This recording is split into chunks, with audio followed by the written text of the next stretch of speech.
Kannur മാടായിപ്പാറയിലെ Palestine അനുകൂല പ്രകടനത്തെ തുടർന്നുണ്ടായ വിവാദത്തിൽ പ്രതികരണവുമായി CPIM വർഗീയ പ്രചാരണത്തിനായി ജമാഅത്ത് ഇസ്ലാമിയും BJPയും തമ്മിൽ നടത്തിയ ഡീലാണ് മാടായിപ്പാറയെ ചൊല്ലി ഉണ്ടായ വിവാദമെന്ന CPIM കണ്ണൂർ ജില്ലാ സെക്രട്ടറി KK രാഗേഷ്.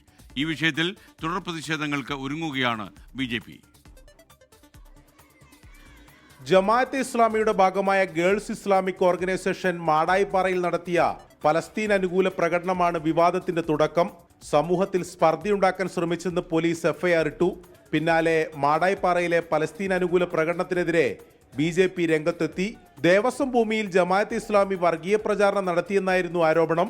വിവാദം ചൂടുപിടിച്ചതോടെയാണ് രാഷ്ട്രീയ വിശദീകരണത്തിനായി CPIM ബഹുജന സദസ്സ് സംഘടിപ്പിച്ചത്.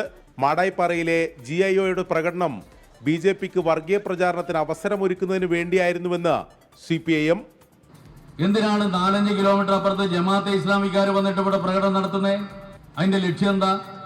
അപ്പൊ അങ്ങനെ ഒരു പ്രകടനം നടത്തിയാൽ BJPക്കാരും മാടിക്കെട്ടി കാവി കളസമിട്ട് നാട്ടിലിറങ്ങുന്ന ജമാഅത്തെ ഇസ്ലാമിക്ക് കൃത്യമായിട്ട് അറിയാം. അങ്ങനെ ഉണ്ടായിക്കഴിഞ്ഞാൽ വർഗീയ വിഭജനം ഉണ്ടാവും. വർഗീയ വിഭജനം ഉണ്ടായാൽ അതിന്റെ നേട്ടം ഒരു ഭാഗത്ത് ജമാഅത്തെ ഇസ്ലാമിക്കാണ്, മറുഭാഗത്ത് RSSനാണ്. അങ്ങോട്ടും ഇങ്ങോട്ടും സഹായിച്ചു കൊടുക്കുക, അതല്ലേ ഏർപ്പാട്? അതിനു വേണ്ടിയല്ലേ പണി ചെയ്തത്.